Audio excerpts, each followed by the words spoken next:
En un video anterior hemos estudiado ya la resistencia y cómo se comporta en un circuito, por ejemplo, de AC. A partir de este momento vamos a comenzar a estudiar el condensador. Bueno, básicamente, ¿qué es un condensador? Como ustedes pueden apreciar acá, es una estructura metálica. Se compone de dos placas básicamente separadas por una distancia. ¿Cuál es la utilidad de un condensador? Pues en esencia el condensador se utiliza para almacenar carga eléctrica o mejor dicho campo eléctrico, porque al haber presente carga eléctrica inmediatamente aparece un campo eléctrico. Entonces el condensador básicamente almacena esa energía eléctrica. El número que describe el comportamiento, la geometría, la forma en que está hecho en un condensador se llama capacidad. La capacidad es en esencia un número que describe cómo está fabricado y cuánta carga, cuánto campo eléctrico puede almacenar. La capacidad, fíjense, depende de esto, como ya hemos visto.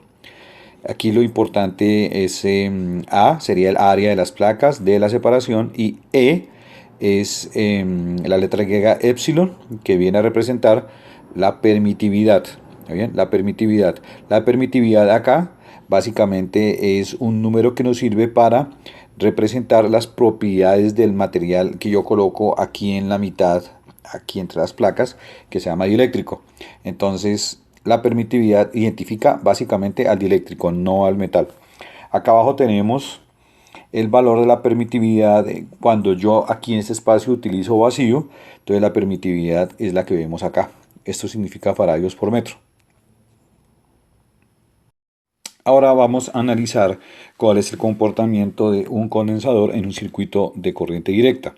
Entonces, cuando yo le conecto los terminales para hacer el circuito, básicamente, ¿qué tengo? Bueno, entonces tengo un primer tramo que sería este, que es conductor. Luego, una placa metálica totalmente conductora. Por el otro lado, un tramo de conductor acá y una placa totalmente conductora. Ustedes saben entonces básicamente que eso por dentro es iones positivos, átomos y electrones libres moviéndose. Todo el metal, absolutamente todo el metal es básicamente eso. Pero pues vamos a dedicarnos a analizar el comportamiento aquí sobre las placas. Característica muy importante del condensador es que aquí hay un espacio acá que no tiene elemento conductor. Este espacio puede estar ocupado por diferentes tipos de material. Por ejemplo, yo podría colocar ahí absolutamente nada. O sea, yo podría colocar ahí el vacío. ¿Sí? Es un tipo de dieléctrico, el vacío. O podría yo colocar ahí, por ejemplo, aire. ¿Listo? Entonces el aire sería otro tipo de dieléctrico. También yo podría colocar acá papel. Por ejemplo, en los condensadores electrolíticos es muy común colocar papel. O en los condensadores modernos hoy puedo colocar un dieléctrico de plástico, que también es muy común hoy en día. Entonces, fíjense, yo puedo básicamente cambiar el tipo de dieléctrico. Por lo tanto, las características del condensador van a cambiar. ¿Por qué? Porque este dieléctrico influye en el comportamiento general del condensador. Ok, entonces, para que esto funcione en DC, ¿qué debo hacer ahora? Pues bueno, simplemente le coloco aquí un potencial de DC. Entonces la pregunta es, ¿qué sucede cuando le coloco un potencial de DC ahí? Entonces quiero que tengan en cuenta una cosa muy importante. Acá hay un espacio que está vacío o que puede estar con un dieléctrico. Por lo tanto, a través de este espacio, de esta zona que está acá, no puede existir paso de corriente eléctrica, ¿ok? Bien, entonces, cuando conecto nuestra pila al circuito para alimentar en DC, vamos a tener en esencia lo mismo de siempre, una zona acá con carga altamente positiva, una zona acá con carga altamente negativa. Entonces, esta zona positiva básicamente, ¿qué es lo que va a hacer? Entonces, habíamos dicho que atrae los electrones, ¿se acuerdan? Los hace mover aquí hacia el positivo. La energía acá adentro, el balance de energías que hay acá, hace que de aquí del otro lado salga la misma cantidad de electrones y vengan a dar acá. Conclusión, hay un movimiento físico de electrones, ¿está bien? Salen de una placa, salen de la placa superior, acá, y aquí hay un exceso de electrones en la placa inferior. Como acá lo único que quedan ya son los iones positivos de la estructura metálica, no hay electrones libres porque fueron chupados, fueron atraídos por esta carga positiva, entonces yo puedo decir que la carga neta de este elemento metálico de esta placa es positivo. Por el otro lado, como acá tengo todo un exceso, una acumulación de electrones, entonces pese a que allá están los elementos positivos, los iones positivos que forman parte de la estructura, lo que voy a tener aquí es un superávit, un exceso de electrones. Por lo tanto, yo puedo decir que esta placa es de polaridad neta negativa. Entonces, cuando el condensador llega a ese estado, se dice que he cargado el condensador. Básicamente, ¿qué es cargar el condensador? Entonces, miren, acá está la definición. Cargar el condensador no es simplemente el nombre. Cargar básicamente lo que significa es cambiar o alterar la distribución de la carga eléctrica. Eso es lo que hemos hecho acá.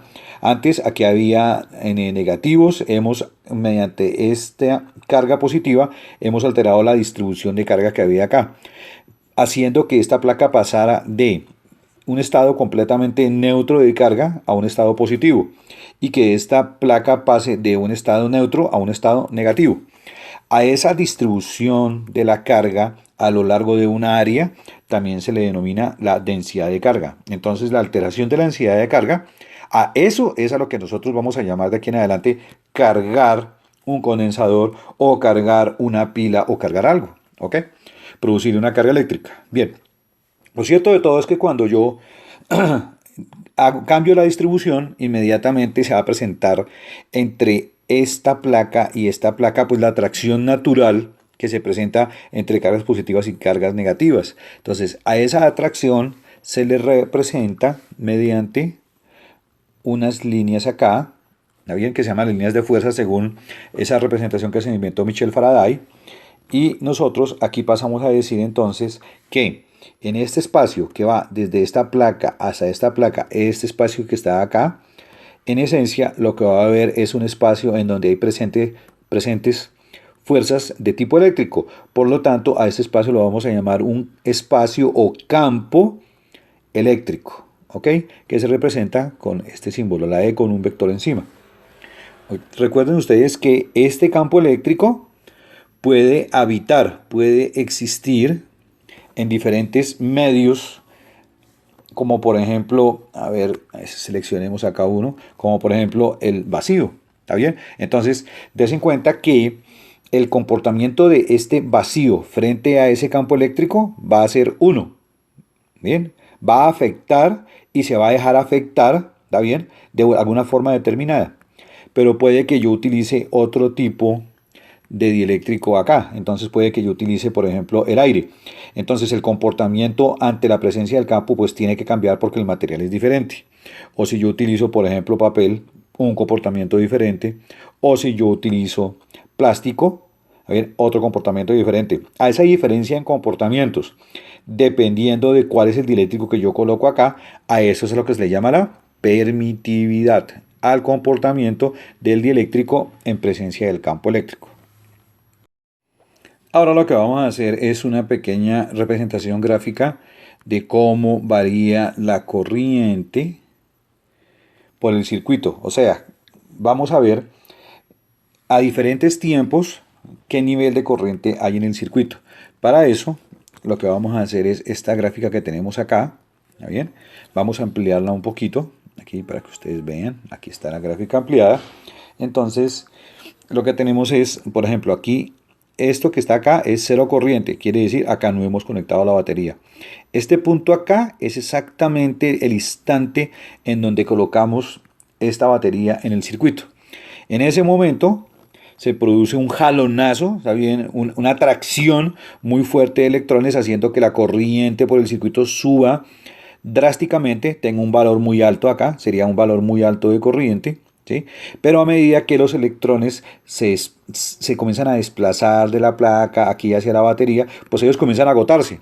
Por lo tanto, la corriente, la cantidad de electrones va a comenzar a agotarse hasta que finalmente acá ya esto queda totalmente positivo y no hay más electrones que mover. Entonces la gráfica tendría esta forma final acá, corriente igual a 0. Entonces, A esta forma de señal que se produce cuando yo cargo un condensador se le denomina un pulso. Miren, acá está, un pulso. Esto que está acá es un pulso o también se le denomina un transiente o transitorio.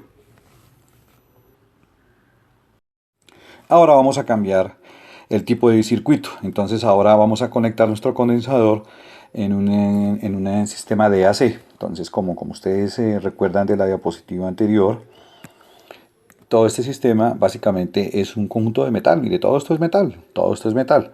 Entonces lo que vamos a hacer ahora es colocarle un generador de corriente alterna. Ahí está conectado nuestro generador.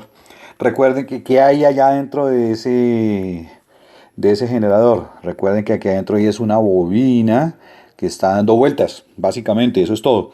Por lo tanto, se está induciendo fuerzas en esa bobina, a veces en un sentido y a veces en el sentido contrario, ¿correcto? Entonces vamos a utilizar un símbolo para representar eso. Que la fuerza primero es en un sentido y que luego es en sentido contrario. Entonces el símbolo lo tenemos acá. Aquí con esto no queremos decir que hay una fuente de DC, sino que la fuente en este momento está haciendo fuerzas en este sentido. Hacia arriba positivo, hacia abajo negativo. Bien, entonces cuando la fuente está haciendo fuerzas en ese sentido, ¿qué sucede? Pues ya saben ustedes, básicamente nuestros amigos electrones salen de acá, son impulsados a través de la bobina y llegan aquí. En este momento el condensador ha sufrido un cambio en la distribución de carga, en su densidad de carga, por lo tanto, en este momento yo puedo decir que está en un estado cargado, entre comillas, cargado. Cuando está cargado, entonces, ¿qué aparece? Pues aparece aquí un campo eléctrico. Bien, bueno, pero vamos a colocarle algún tipo de eléctrico, por ejemplo, coloquémosle aire. A ver, tenemos que aquí está el eléctrico y aparece aquí un campo eléctrico. Bien, como para que sea un condensador un poco más real. Bueno, entonces eso sucedería durante la primera mitad de la vuelta de la bobina, ¿está bien? Entonces eso corresponde aquí al primer semiciclo. Pero ¿qué sucede cuando aquí se produce el segundo semiciclo? O sea, cuando la bobina da la otra mitad de la vuelta. Ya saben ustedes, como la dirección de la bobina con respecto al campo es al contrario, pues la dirección de la corriente, la dirección de la fuerza electromotriz irá al revés. Por lo tanto, entonces voy a representar eso cambiando simplemente la polaridad de la fuente. Entonces digamos que el semiciclo de abajo, ahora este ciclo de acá, ahora está representado por esta polaridad. Entonces cuando pasa esto, ¿qué vemos básicamente? Pues lógicamente los electrones que estaban aquí acumulados tienden a ser movidos hacia el lado de arriba, tienden a ser movidos hacia el lado de arriba. Por lo tanto, este campo eléctrico ya va a tomar una dirección al contrario totalmente. ¿Ok? Básicamente es lo que sucede. Entonces, en esencia, cuando yo tengo un condensador conectado a una fuente de AC, ¿qué sucede? Pues muy sencillo. O sea, lo único que sucede es que los electrones van de una placa hacia la otra, luego de esa placa hacia la otra, y luego se devuelven, y luego se devuelven, y se la pasan moviéndose así para cada semiciclo de la fuente alterna. Cada vez que suceda ese cambio, entonces el campo va a estar hacia arriba y hacia abajo, hacia arriba y hacia abajo, va a cambiar de polaridad. ¿Listo? Y recuerden otra cosa muy importante, que el comportamiento del condensador, el comportamiento con respecto a este campo eléctrico va a cambiar. ¿De qué varía ese comportamiento? Varía del tipo de eléctrico que yo coloque acá. Entonces, si cambio el eléctrico y coloco plástico, papel o algún otro tipo de eléctrico, el comportamiento ante este campo va a ser completamente diferente. De ahí los diferentes valores de permitividad. Entonces, habíamos dicho en la diapositiva anterior que el vacío tenía una determinada permitividad. Vamos a ponerlo por aquí. Entonces, la permitividad que le corresponde al vacío se va a llamar epsilon sub 0, la permitividad del vacío. Para cualquier otro tipo de material, óigame bien, para cualquier otro tipo de material, bien sea papel, plástico, aire, lo que sea, la permitividad va a ser diferente. En ese caso, la permitividad va a recibir el nombre E sub R, permitividad relativa. ¿Está bien? Y se mide siempre con respecto a la permitividad del vacío. Entonces tenemos que en un circuito sencillo de corriente alterna, a medida que se va cambiando la polaridad de la fuente, tal como lo tenemos representado acá, entonces primero acá positivo, negativo y luego acá negativo, positivo, a medida que se va cambiando esa polaridad, entonces la corriente simplemente se va moviendo hacia un lado o hacia el otro, hacia un lado, hacia el otro. Yo puedo decir que acá hay corriente eléctrica, sí, yo puedo decir que hay corriente eléctrica, ¿por qué qué? Porque la definición de corriente eléctrica es movimiento de carga eléctrica por unidad de tiempo, o sea, no tiene que necesariamente pasar a través del dispositivo. Con el solo hecho de que la carga eléctrica se mueva durante un tiempo determinado, yo ya puedo decir que hay corriente eléctrica.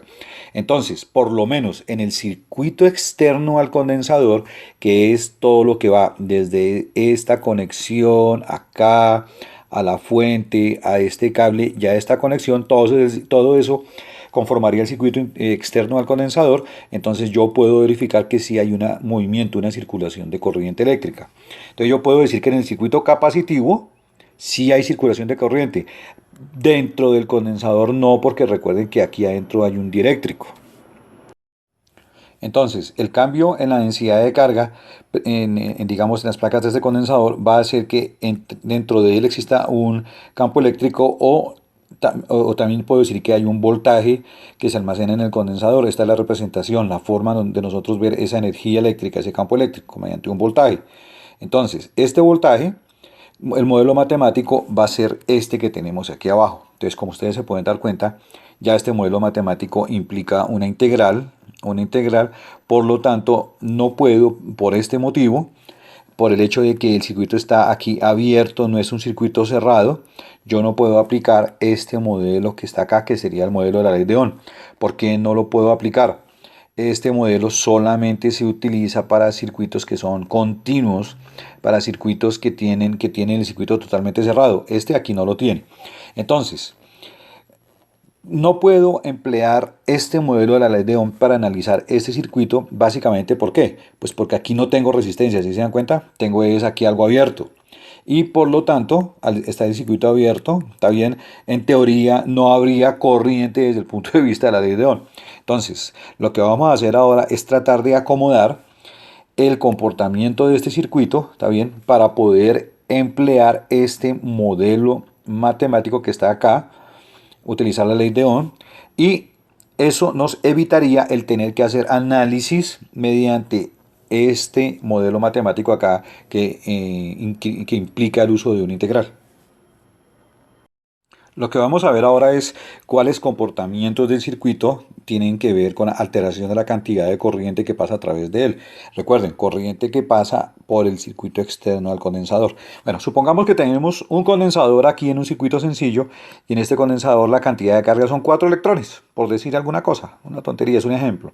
Entonces, ¿qué sucedería si en este circuito nosotros cambiamos el condensador aquí? O sea, ponemos un condensador de más faradios. ¿Eso qué implica básicamente poner más faradios? Significa aumentar el tamaño de las placas, aumentar la superficie conductora o cambiar el tipo de dieléctrico, poner un dieléctrico que produzca más, que ayude a producir más capacidad. En esencia, lo que vamos a tener es básicamente más carga en movimiento. Entonces, aquí podemos ver que al haber más carga, cuando haya este movimiento, pues va a haber más corriente. Por lo tanto, existe una relación completamente directa entre la cantidad de capacidad del circuito y la cantidad de corriente en movimiento. Si yo aumento la capacidad del condensador, inmediatamente esto me va a repercutir en un aumento de la corriente. ¿Ok? Ahora, la otra cosa que vamos a ver es que ya este circuito es de alterna, ya está gobernado por la velocidad con la cual rote la bobina. Entonces, si esta fuera la bobina, estuviera rotando, entonces esta velocidad me va a dar, fíjese esto que tengo acá. Aquí sería, esta representaría una bobina moviéndose a una velocidad determinada y esto sería una bobina moviéndose más rápido. Entonces, si yo aumento la velocidad, o sea, la frecuencia con la cual se mueve la bobina, pues también puedo obtener otro tipo de comportamiento. Es decir, si yo, eh, por ejemplo, voy a colocar aquí a un amigo mío, aquí en un punto determinado, por ejemplo, por acá, para que él sea testigo de cómo es el paso de corriente a través del circuito. Entonces, este amigo es el que se llama amperímetro. Si se dan cuenta, amperímetro. Él es el que está aquí en serie verificando cuánto es la cantidad de carga que se mueve por segundo. ¿Ok? Entonces, este es el que va a ayudarnos a mirar, a determinar qué es lo que pasa cuando varió la frecuencia. Bien. Entonces, recuerden, vamos a partir del hecho de que tenemos aquí 4 electrones. Y hacemos que el circuito tenga una frecuencia tal que comience a mover estos 4 electrones a través del circuito.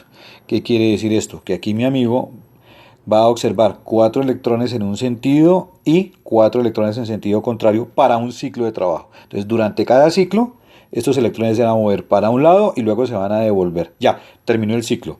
Entonces, la idea que se hace aquí nuestro observador es de que para este ciclo se movieron 4 electrones en un sentido y en el otro se volvieron. En total hubo 4 electrones en movimiento. Pero, ¿qué sucede si yo le aumento la frecuencia? O sea, le muevo estos electrones mucho más rápido, mucho más veces en un segundo. Supongamos al doble de frecuencia. Entonces, básicamente, este amigo vería 4 electrones para allá y para acá en la mitad del tiempo y otros 4 electrones para allá y para acá. Entonces, este amperímetro, o sea, nuestro amigo, verían en total un movimiento de para allá y para acá de 8 electrones. Por lo tanto, fíjense que sin aumentar la cantidad de carga en el circuito, yo puedo hacerle creer al amperímetro que la corriente total es más grande simplemente moviendo la carga más veces por segundo. Ese sería el truco acá. Entonces, al aumentar la frecuencia, básicamente eso repercutiría en un aumento en la lectura de la corriente. Por lo tanto, yo puedo decir acá, yo puedo sacar como conclusión aquí en este recuadro, que si yo aumento la frecuencia, entonces la corriente por el circuito tiende a aumentar. Entonces, de acuerdo con lo visto en la diapositiva anterior, yo puedo concluir que la corriente por el circuito es una función o depende de tanto la frecuencia como la capacidad. La frecuencia del circuito, la frecuencia del generador y la capacidad del condensador son las que me van a gobernar la cantidad de corriente que se va a mover por el circuito. En un circuito de EDC, aquí, en un circuito de EDC, la resistencia es lo que gobierna el paso de corriente, ¿está bien? Es la que determina si pasa más o menos corriente.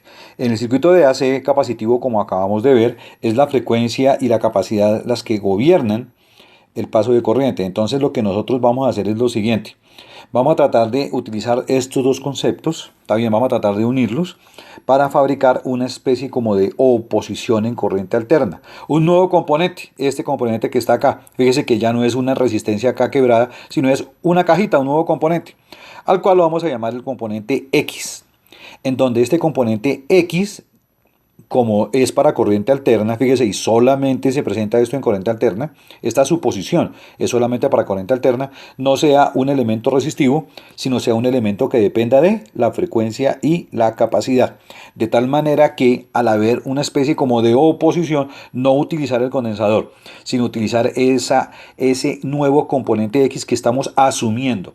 Recuerden, es una suposición matemática solamente. Estamos asumiendo que hay ahí algo que se opone a la corriente alterna. ¿Está bien? Entonces, asumiendo que aquí hay algo que se opone a la corriente alterna, entonces yo podría utilizar este nuevo componente reemplazándolo acá para poder aplicar la ley de Ohm en el circuito capacitivo. Esto nos evitaría el tener que utilizar el modelo integral, ¿no? Sería una gran ventaja, digamos, desde el punto de vista del cálculo matemático. Entonces ahora tenemos nuestro nuevo circuito en donde hemos reemplazado el condensador, el comportamiento natural de los conductores, que sería la capacidad, lo hemos reemplazado por un nuevo componente teórico de mentiras llamado el componente X, este que está acá. ¿Está bien? Entonces, ya no vamos a utilizar el condensador cuyo modelo matemático es este que está acá, sino vamos a utilizar este señor, el componente X. Bueno. ¿Cuál es la proporcionalidad, la relación entre el componente X y la corriente? Pues como toda oposición, si aumenta de valor, pues ella tiende a que la corriente disminuya, ¿no es cierto? Como sería lo análogo allá en la resistencia en DC. Si aumenta la oposición, pues la corriente baja.